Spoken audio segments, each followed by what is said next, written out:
আসসালামু আলাইকুম। আমন্ত্রণ নতুন ভিডিওতে। সঙ্গে রয়েছি আমি ওয়াহিদ এবং আপনারা দেখছেন আপনাদের ভালোবাসা channel take to the point. যারা ফ্ল্যাগশিপ গ্রেডের ট্যাব কিনতে চান তাদের জন্য আমাদের আজকের ভিডিও। আমাদের স্টুডিওতে চলে এসেছে OnePlus Pad 2 এবং বেশ অনেক দিন ধরেই আমরা এই প্যাডটা ব্যবহার করছি বা ট্যাবটা ব্যবহার করছি এবং আজকে আমাদের অভিজ্ঞতা আপনাদের সঙ্গে শেয়ার করব। আমাদের আজকের এই ভিডিওটা যদি শুরু থেকে শেষ পর্যন্ত দেখেন তাহলে আপনি জানতে পারবেন, বুঝতে পারবেন যে এই ট্যাবের মধ্যে ভালো কী কী দিক রয়েছে, খারাপ কী কী দিক রয়েছে ইত্যাদি ইত্যাদি। তার আগে দামটা জানিয়ে দিই, এই ট্যাবটা বাংলাদেশে একটাই ভেরিয়েন্ট পাওয়া যাবে 12 জিবি র্যামের সঙ্গে 512 জিবি ইন্টারনাল স্টোরেজ এবং অফিসিয়াল দাম হচ্ছে 60,000 টাকার 1 টাকা কম। অবশ্য কিছু কিছু ওয়েবসাইটে দেখলাম যে একটু ডিসকাউন্টও বিক্রি হচ্ছে, যেমন আজকে মোশন ভিউয়ের ওয়েবসাইটে দেখলাম যে অফিসিয়াল এই ট্যাবটাই তারা বিক্রি করছে 57,000 টাকায়। এখন ভাই কথা হচ্ছে গিয়ে 60,000 টাকা তো অনেক টাকা, হ্যাঁ, এই টাকা দিয়ে তো একটা ভালো মানের ল্যাপটপ হয়ে যায়, তাহলে এত টাকা দিয়ে একটা ট্যাব কেনার পেছনে যুক্তি কী এবং না কেনার পেছনে যুক্তি কী, চলুন সেটাই খুঁজে দেখে আসি। ফোন এবং ট্যাবের পারপাস কিন্তু আলাদা। মোস্টলি মাল্টিমিডিয়া কনজামশন আর প্রোডাক্টিভ কাজের জন্যই ট্যাব ব্যবহার করা হয়। এই ট্যাবটা যতদিন ধরে আমরা ব্যবহার করছি মনেই হয়েছে যে এর জন্ম হয়েছে মাল্টিমিডিয়া কনজামশনের জন্য। Look at the design, all around metal unibody এবং এটা বেশ বড় সড়ো সাইজের একটা ট্যাব, তবুও এর ওজন মাত্র আধা কেজির সামান্য একটু বেশি এবং এটার থিকনেস মাত্র 6.5 মিলিমিটার। OnePlus চেষ্টা করেছে বেজেল যথেষ্ট কমানোর, তারপরেও আমার এক্সপেকটেশন ছিল আর একটু কম বেজেল হবে দেখতে, তাহলে আরও সুন্দর লাগতো। এনিওয়ে, এটার বিল্ড কোয়ালিটি নিয়ে কোনো কথা হবে না, খুবই কমফোর্টেবলি হাতে ধরা যায় এবং লাইট ওয়েট হওয়ায় দীর্ঘ সময় হাতে ধরে রেখে আপনি এই ট্যাবটা এনজয় করতে পারবেন। এবার একটু এর ডিসপ্লে নিয়ে আলাপ করার পালা। এবং OnePlus ডিসপ্লে শুনলেই তো মনে হয় গ্রিন লাইন পড়বে না তো, বাট এটা IPS ডিসপ্লে ভাই, এতে গ্রিন লাইন পড়ার কোনো সম্ভাবনা নাই। বাই দ্য ওয়ে, 60,000 টাকা দাম শুনে না আমি, টু বি ভেরি অনেস্ট, আশা করেছিলাম যে এতে হয়তো অ্যামোলেড ডিসপ্লে থাকবে, কিন্তু একটু রিসার্চ করে দেখলাম যে এত বড় ডিসপ্লে অ্যামোলেড এই বাজেটে আসলেও সম্ভব না। তবে 12.1 ইঞ্চির এই IPS ডিসপ্লেটা আপনাকে কিন্তু হতাশ করবে না। HDR10+ সাপোর্ট পেয়ে যাবেন 3K রেজুলেশনের একটা প্যানেল, PPI 303। এটার PPI 303 দেখে প্রথমে আমার একটু মন খারাপ হয়েছিল, কারণ ফোনের PPI তো আজকাল 600-র কাছাকাছি চলে গিয়েছে। বাট একটু রিসার্চ করে দেখলাম যে 1.5-2 লাখ টাকা দামের যে আইপ্যাডগুলো আছে নতুন জেনারেশনের, সেগুলোর PPI কিন্তু 264 বা 250 এর মধ্যে। এনিওয়ে, এটার কালার আমার কাছে একটু কন্ট্রাস্টই লেগেছে। এটার টিপিক্যাল ব্রাইটনেস 600 নিটস, যেটা ম্যাক্সিমাম 900 নিটস পর্যন্ত উঠতে পারে।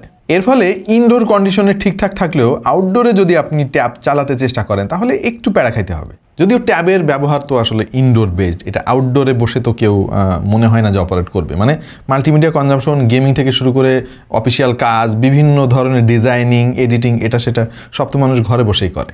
ভিউইং অ্যাঙ্গেল নিয়ে কোনো কমপ্লেন নাই। আর এটার যে টাচ রেসপন্সিভনেস যথেষ্ট ভালো মনে হয়েছে আমাদের কাছে। ওয়াইড ভাইন এলন সাপোর্টও রয়েছে, ফলে OTT প্ল্যাটফর্মের সমস্ত কন্টেন্ট আপনি ফুল এইচডিতে দেখতে পারবেন এবং ইউটিউবে আমরা 4K HDR কন্টেন্ট এনজয় করতে পেরেছি। ফ্ল্যাগশিপ একটা চিপসেট ব্যবহার করা হয়েছে এই ট্যাবে, যেটা হচ্ছে স্ন্যাপড্রাগনের 8 Gen 3 এবং সেই সঙ্গে রয়েছে হেক্সাগন NPU।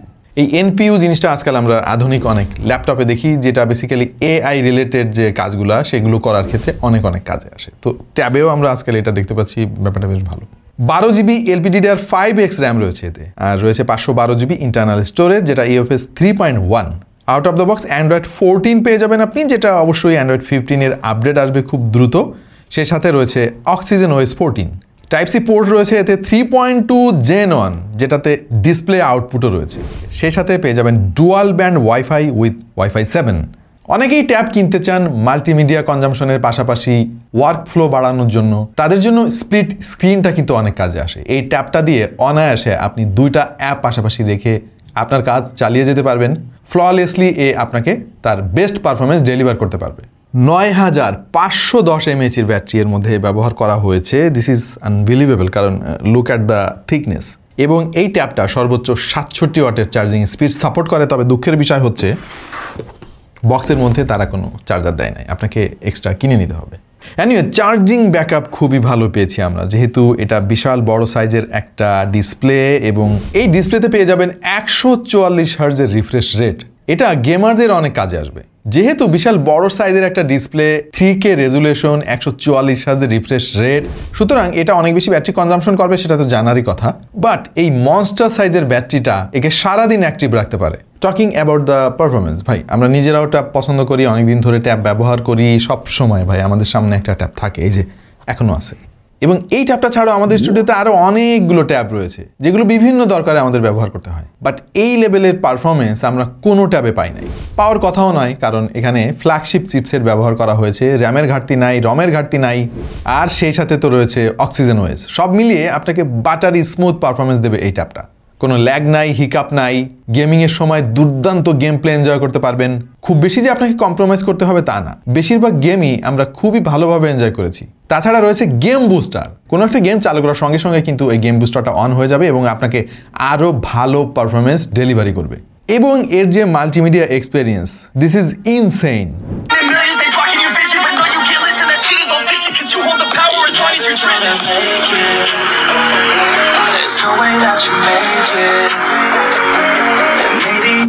ভাই এটার স্পিকার নিয়ে আমার অনেক কথা বলতে ইচ্ছা করতেছে। মানে এইরকম দুর্দান্ত পারফর্ম করা স্পিকার কোনো ট্যাবে আমি এখনো পর্যন্ত দেখি নাই। মানে লিটারালি আমার ফিল হচ্ছে যেন বেশ ভালো মানের একটা ব্লুটুথ স্পিকারে আমি মানে কিছু একটা শুনতেছি। এই লেভেলের একটা ফিলিংস আপনাকে এই ট্যাবটা দেবে। অবশ্য সেটা হওয়ারই কথা, কারণ এখানে ডুয়াল স্টেরিও স্পিকার তারা ব্যবহার করেছে, 4টা ড্রাইভার ইউনিট রয়েছে এখানে। ইমার্সিভ একটা এক্সপিরিয়েন্স আপনি এর কাছ থেকে পাবেন। মানে এই ট্যাবটায় যখন মাল্টিমিডিয়া এক্সপিরিয়েন্স আপনি করবেন, আলাদা করে কোনো ব্লুটুথ স্পিকারে আপনার কানেকশন দেওয়াই লাগবে না। এই লাউড স্পিকারের খুদ ধরার আমি অনেক চেষ্টা করেছি, মানে ডিটেইলের ঘাটতি, বেজ নাই, ট্রেবেল ভালো না, এগুলো আমি চেষ্টা করেছি খোঁজার, বাট ভাই কোনো খুদ ধরতে পারলাম না আমি এর। সো সব কিছু মিলিয়ে এটা একটা মাল্টিমিডিয়া মনস্টার মনে হয়েছে আমার কাছে, এবং পারফরমেন্স নিয়ে কোনো ইস্যু নাই।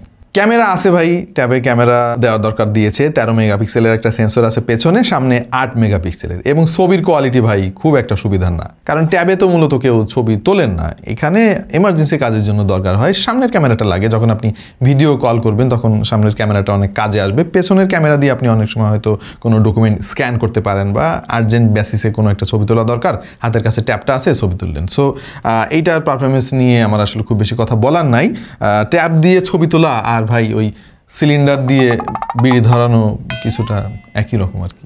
তবে আপনি যদি মনস্থির করেই ফেলেন যে আপনার হাতে টাকা পয়সা আছে, একটা ট্যাব কিনবেন, এই ট্যাবটা কিনি আর কি, কিনতে যাই, দাঁড়ান ভাই আপনার জন্য কিছু তথ্য আছে, এগুলো আগে শেয়ার করি, তারপরে আপনি ডিসাইড করেন যে এই ট্যাবটা আপনি কিনবেন কিনা। পয়েন্ট নাম্বার 1, এই ট্যাবে কোনো সিম কার্ড সাপোর্ট নাই। মানে আপনি ইনডোরে ওয়াইফাই দিয়ে কানেকশন দিয়ে সব কিছু ইউজ করতে পারবেন, বাইরে যাবেন নো ইন্টারনেট, আপনাকে হটস্পট দিয়ে চালাতে হবে। 60,000 টাকা দামের একটা ট্যাব, এতে নাই কোনো IPX সাপোর্ট, মানে পানি থেকে 100 হাত দূরে রাখতে হবে এই ট্যাবটাকে আপনার। পাশাপাশি এর ডিসপ্লেতে কোনো প্রোটেকশন আছে কিনা আসলে অফিসিয়াল কোনো ইনফরমেশন আমরা পাইলাম না। নেই কোনো 3.5 মিলিমিটার হেডফোন জ্যাক, এইটা আমার কাছে খুব বেশি পছন্দ হইল না ভাই।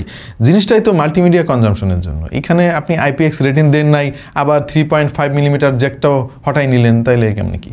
আর টাইপ সি যে পোর্টটা তারা দিয়েছে, এই পোর্টের পজিশনটা না একটু উইয়ার্ড লাগলো আমার কাছে। মানে খেয়াল করে দেখেন একটু নিচের দিকে, এইটা আসলে খুঁজে পেতে মাঝে মাঝে আমার একটু কষ্ট হয়। এনিওয়ে এই জিনিসগুলো বাদ বাকি কোনো কিছুতে আমার কোনো কমপ্লেন নাই, বাট দাম নিয়ে একটু কথা আছে। আসলে 60,000 টাকা আমাদের বাংলাদেশের জন্য অনেক বেশি, মানে একটা সেমি ফ্ল্যাগশিপ স্মার্টফোন হয়ে যাবে এই দামে।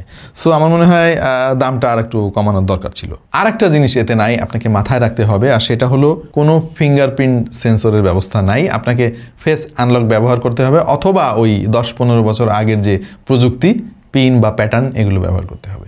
অবশ্য আপনি চাইলে এর সঙ্গে অফিসিয়াল পেরিফেরালগুলো ব্যবহার করতে পারেন। এর জন্য ডেডিকেটেড কিবোর্ড পাওয়া যায়, স্টাইলাস পেন পাওয়া যায়। এগুলো ব্যবহার করলে এর যে ইউটিলাইজেশন সেটা আরও বেশি আপনি এক্সপ্লোর করতে পারবেন।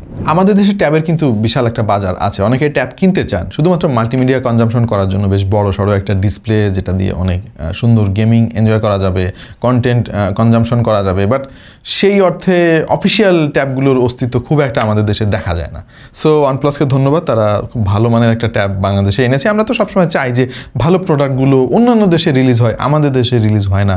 যদি এভাবে রিলিজ হতো এবং বিভিন্ন কোম্পানি এভাবে রিলিজ করতে থাকতো, তাহলে আসলে একটা সুস্থ প্রতিযোগিতা তৈরি হতো এবং আমাদের হাতে অনেক অপশন থাকতো তখন। ওয়ানপ্লাসের কাছে অনুরোধ থাকবে যেন দামের দিকটা একটু ভেবে দেখা হয়। বাংলাদেশের প্রেক্ষাপটে 60,000 টাকা আমার মনে হয় একটু বেশি হয়ে যাচ্ছে আর কি। এনিওয়ে আমার এক্সপেকটেশন ছিল এটা যদি 50,000 টাকার কাছাকাছি হতো তাহলে বেশ দারুণ একটা ডিল হতো। সো এই ছিল আমাদের আজকের ভিডিও। কেমন লাগলো আপনাদের কাছে এবং এই ট্যাবটা আপনাদের কাছে কেমন লাগলো সেটাও জানাতে পারেন কমেন্ট সেকশনে। এরকম আরও অনেক ভিডিও দেখতে চাইলে আমাদের চ্যানেলে সাবস্ক্রাইব করতে পারেন।